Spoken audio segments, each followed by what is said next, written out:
mitt okkar strengur. Þú ekki að snúa á rassinum í myndavélina. Við viljum andlitið þitt. Væri ég hestur myndi ég gjarnan vilja að Franziska, betur þekkt sem Franzi, væri eigandinn minn. Hún nefnilega eini hestasjúkraþjálfarinn sem búsettur hérlendis. En út á hvað gengur hestasjúkraþjálfun? Hestasjúkraþjálfari? Já. Þetta ekki algengur starfstitill. Ert þú eina hérna á landinu eða? Svona, svo ég veit af því en svo já. Já. En það eru samt fleiri til. Ég veit af enga Íslendingur sem eru til en búa ekki á landinu. Komum samt yfir sumrin og eru að sinna þessu aðeins. Já. Og það til kýrópraktikar sem koma þessu nálægt. Þetta allt einhvað tengt. Áhuginn á þessu, af hverju ferð þú í sjúkraþjálfun hesta? Það var bara út af hestunum mínum. Hann átti að glíma við gömul meiðsl og kom alltaf upp aftur vandamál í honum. Hreyfigeta hans var ekki góð þá þegar þetta kom upp og fann fyrir. Og Susan bara dýralæknir, hún aðstoð mig rosa mikið með honum, hún mitt líka kýrópraktikar. Og kom eiginlega svolítið á þessi braut, þannig var alltaf að ræða þetta og hvað ég gæti gert og hvað væri hægt að gera og þá tala líka hvað væri hægt að gera í útlöndum, það væri hægt að bæta við sjúkraþjálfun sem ekki til hér, ekki hægt að vísa áfram að svoleiðis. Hún beindi mig á bækur að fá að lýsa til það og það vakti svona áhugann. Því bara hestur minn sjálf hafði með einhvað að gleyma sem verið gott að hafa sjúkraþjálfun með. Og ég hafði svo mikið gaman því að koma hann aftur rétt í braut, að þjálfa hann aftur upp sem reiðhest að það veri aftur hægt fyrir hann að geta hreyft sig sársaukalaust og í góðu jafnvægi. En ekkert mál að vinna með svona stóra vöðva? Nú ert þú ekkert rosa stór og eitthvað. Hvernig að vinna með svona eitt hestafl? Það ekkert mál. Af því að þetta samt mjög viðkvæm. Ég meina eins og með hestunum bara húðvöðvinn eða taugakerfið, þeir finna flugusýtastyrna og hreyfa það og taka burt. Þannig að maður getur haft mikið áhrifi með mjög lítið. Já. Það er ekki endilega á slátug.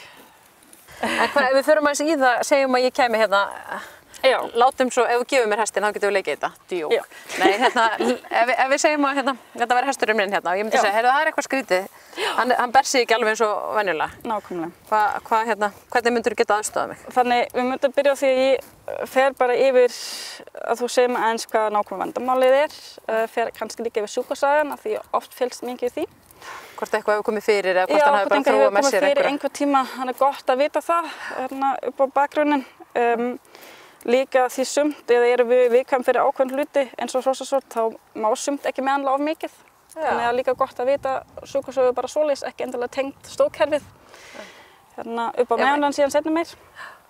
Þessi hrossasort sem var að ganga, ef þau eru búin að fá hana, þá eru þau viðkvæmari? Nei, hrossasort, bara það er magaverkir, eða sko þarmaverkir. Það er öðruvísi. Og ef þú tekur hann bara eins, ég er alltaf með svona fína möppu. En ég er alltaf með skoðunarblað sem ég fer bara í gegn til að geta skrifað niður og tengt síðan allt saman af því annars þetta náttúrulega hestuna mikið. Það er margir vöðvar, mörg lið sem að skoða, þannig að svo maður gleymi ekki. Og ég byrja alltaf því að skoða bara hestan frá öllum liðum. Bara frá liðinni, aftan á, sjá hvernig eru útlínunar. Er einhvað sem er mjög áberandi, einhver vöðvar sem koma meira út. Er einhverja hólur, einhver stað, einhver sem maður sér sem svona þetta einhver strax einhver ör eða eitthvað slíkt. Og bara frá öllum hliðum og fer alveg fæturnar, hefur þetta allt með.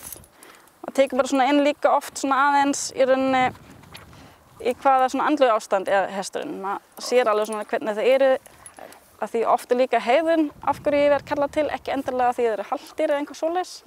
Þetta hefur kannski breyst einhver allt í einu hegðun, hesturinn ekki lengur eins viljið áfram eða þannig. Já, annarkvort latir eða þá allt í einu of mikið. Og hvernig sérðu það? Hvernig líður þessum hérna? Heyrðu? Og hún er bara sátt að borða gras. Þannig það er svona, hvernig þau taka það til dæmis strax og líka svona til að kynna sig aðeins fyrst. Maður fer alltaf aðeins fyrst að tala við hestinn og ekki bara labba að og taka í. Þetta er svona aðeins hafa samskipti við þeim og þegar búið með það, þá fer ég í rauninni yfir aðeins að því það, ég byrja í rauninni að klára fyrst allt sem ég get bara án þess að snerta. Bara skoða, út í minna að skoða hvernig járningu er, hvernig var hann járn síðast, skrifa þannig hjá mér og teikna svo fínt inn líka hvernig hófana lítur út af því hófana sé okkur rosa mikið hvernig ástand er annar stað í hestinum. Og svo fer ég að koma við hestinn og þá fer ég bara svona fyrst snögglega yfir í rauninni. Þetta er þá í rauninni þreifing sem ég tekur og hún líti ekki mjög einhvað sérstætt út en ég fer bara allur hestinum og það sem ég geri er að fara bara svona aðeins yfir, hreyfi svona til hvernig er vöðvinn hérna undir, hvernig er húðurinn hreyfir sig, vöðvafellin sem er svona fascia. Ég skoða ef þetta er einhvað sem er mikið undan mikið álag sem er mjög spennt, þá er oft engin svona hreyfinleiki, þá bara er þetta allt klistrað saman og ég bara stopp, ég get bara ekki dreift hérna eins og ég get hérna gert núna. Líka með því að skoða reflex, hvort að prófa það, ef þú lætur hann teka hana aðeins upp og hún er ekki að borða. Skoða ég baki, hvort það sé eitthvað mikið viðbragð ákveðinn stað, það á alltaf að koma ákveðinn viðbragð, að því náttúrulega framkvæma eitthvað, en hann aðeins að bregðast við. En það sem ég finnst alltaf erfiðast er herðublaðið. Láta... Af því ef það er mjög stíf, þá finnst það mjög óþægilegt og það getur gert sig alveg rosa þungt. Er þetta ekkert hættulegt starf? Það getur verið það, já. Ég er alltaf að leita eftir lokatilfinningin. Lokatilfinningin segir mér hvort það sé frekar vöðvinn sem er vandamálið eða hvort það sé frekar liðin. Af þetta er alltaf tengt saman. Þú getur ekki bara að taka því í sundur. En lokatilfinningin þegar ég framkvæmi einhver svoleiðis, það er það sem segir mér að því hreyfanleiki, hann er ekki endalega eins mikið með hestum. Þegar ég er búin að gera öll prófin, maður náttúrulega fer líka í sumt atriði aðeins betur í, maður þreifa allt vel af eins og fótum, þreifa vel sínana og svona. Þá vil ég láta sýna mér bara í ferð, þá fer ég bara að labba og ég labba með henni og skoða hvort það sé einhverja stopp einhver stað, maður teka eftir einhver áberandi. Og þá setja ég upp æfingaplan fyrir eigandinn eða þjálfarinn grafinn hestins sem þau sína fylgja eftir næstu. Það er oft svona sem ég byrja svona 2 vikur, 3 vikur sem þau fá svona æfingaplan og svo vil ég helst heyra í þeim hvernig gengur með þessu plani. Það er þetta að setja planið allt og langt fram eftir hvort þau fá einhver meira leiðbeininga eða hvort þau með að byrja að byggja upp hestin aftur.